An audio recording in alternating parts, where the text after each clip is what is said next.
Hello, it's Dave Purchase from Pendle Guitars. Used to be Garstang Guitars, but we've moved. This guitar, Hofner Senator bass, circa about 1970s, maybe slightly earlier. It has a considerable history and, a considerable personal history. So when it was brought to me, it was in incredibly filthy condition. It was full of grime, dirt, filth. The fretboard was utterly dry. The neck was very warped.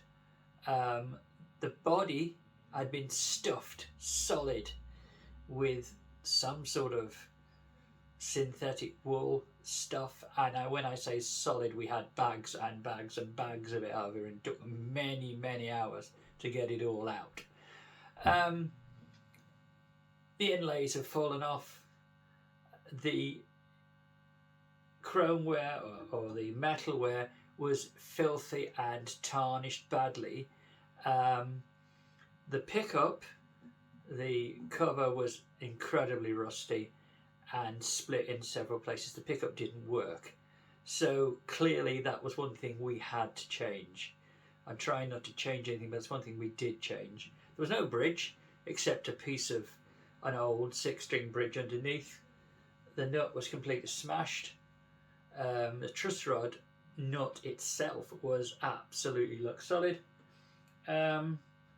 And the pots, again, were absolutely solid. If you know anything about Hofner pots with a sort of Bakelite bottom, they do, over time, absolutely lock solid, and it's really very hard to get them to move again, and I couldn't. So we decided to change them. But they're the only two things we've changed. The pup and the controls underneath. Everything else is original, and the owner wanted it restoring, the client, warts and all, which meant no shiny bits, no fancy finishing, no touching up the finish so it looked different or it looked newer than the other.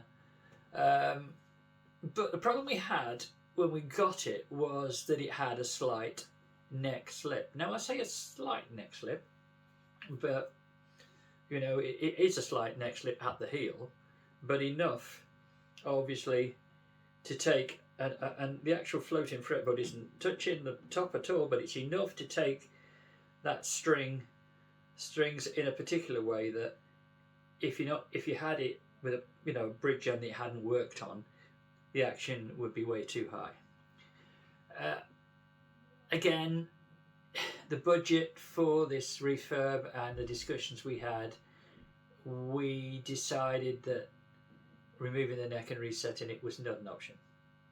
So what I had to do then was to compensate.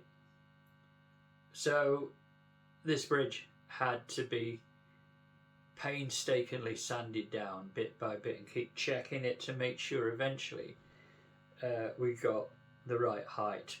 The pup had to be dropped a bit because, again, if you put your fingers across there, the pickup was touching all the strings.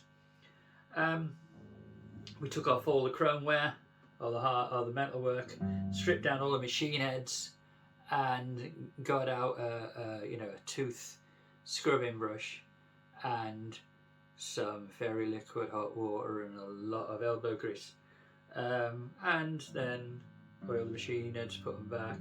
Obviously this has turned out okay. Took me a long time to take the warp out of the neck. It was pretty bad, and of course you can't do it in one go. It's been like that for years and years. So heating, generally, trying to encourage it to go back, stringing your guitar up again, see what it's like, taking the strings off. Bit by bit, as I say, the truss rod nut was lock solid, so a bit of WD-40, gently getting it. Eventually everything was moving, and after many work throughs, we actually got the relief in the neck where we wanted it. So that's turned out alright. And the truss rod works now. Put a new nut in, completely treated the fretboard with lots of oil, many treatments, and then finishing off with lemon oil. And finally, before I actually take a run through the actual guitar itself in terms of what it sounds like.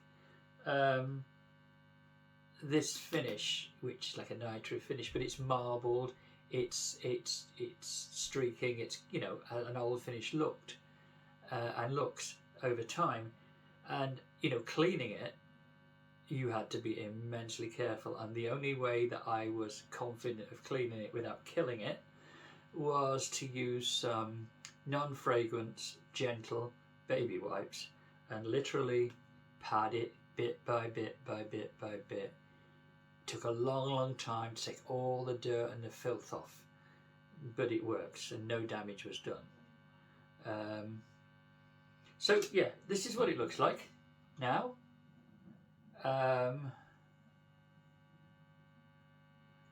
Again, you know, we've not gone to refinish the headstock. We've kept it as was, but it was absolutely filthy. We put back the inlays as tight. There's a little bit of lettering missing from the decal, but again, a new one would have looked slightly out of place. So we've gone with that for now. We could always change that later.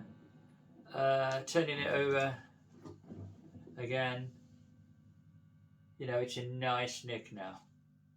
In nice nick.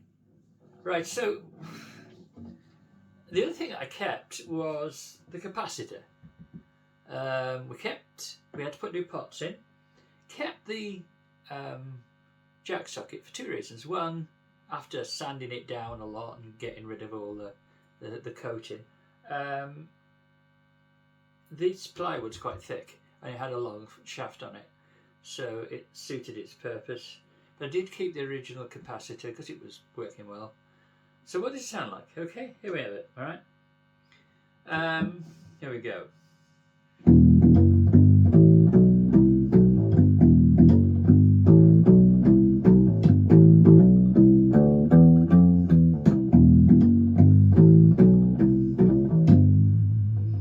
Yeah.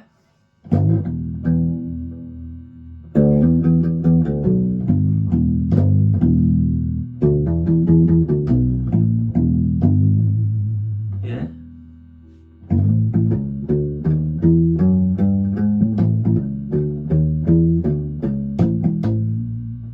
So yeah.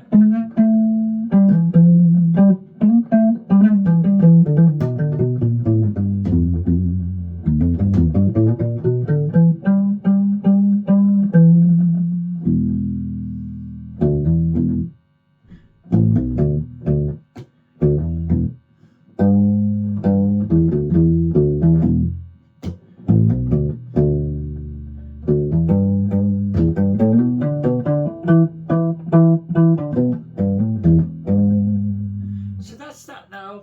You turn the tone control over. Much more of a thud. Yeah?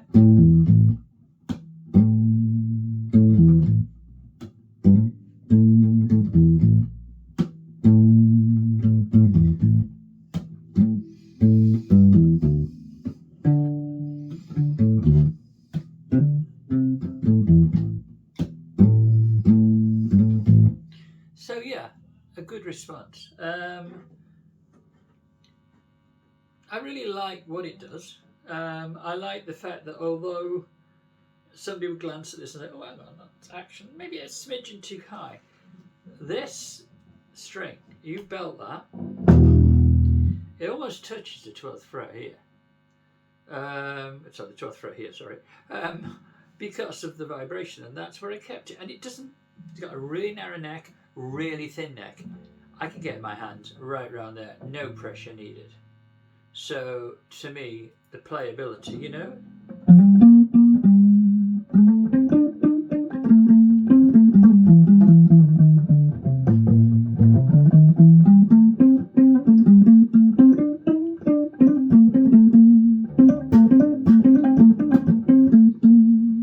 So I could get right up there. So I'm quite happy with that.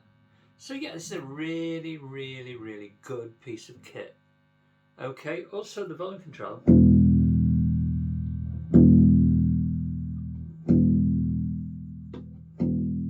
Yeah, it's really responsive. It doesn't cut and die straight away. So I'm well pleased the way it's turned out. As I say, warts and all. So, you know, we have a sort of grey sort of stain in the wood here, with something that's sort of gone into the wood, whether it's part of somebody trying to finish after that finish dropped off, I don't know. But I haven't taken that off. I could take it off with a scraper, but no. That would just make it look new when I refinished it. So we've left it on. Warts and all, got a history. And history for guitars, you know, means a lot. This came from Germany, right? The guy who had it, as far as you know, brought it back from Germany at the time when it was all kicking off, the Hamburg thing and everything else. After that, and obviously 70s, I don't know. It and it belonged to somebody, you know, who was special to the client that I've got.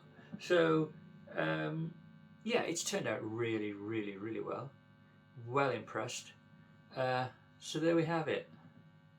Hofner Senator bass, total refurb, total clean, totally stripped down, re-put together, electrics done, new pickup, new parts, warp taken out the neck, fretboard treated, the whole lot. Great piece of kit, really enjoyed working on this, and I always say, would you have it? Myself, that's what I always say to them, would I own this? And the answer is absolutely. So thanks for watching. Dave Purchase, Pendle guitars now, but was Garstein guitars. Thanks for watching. Take care.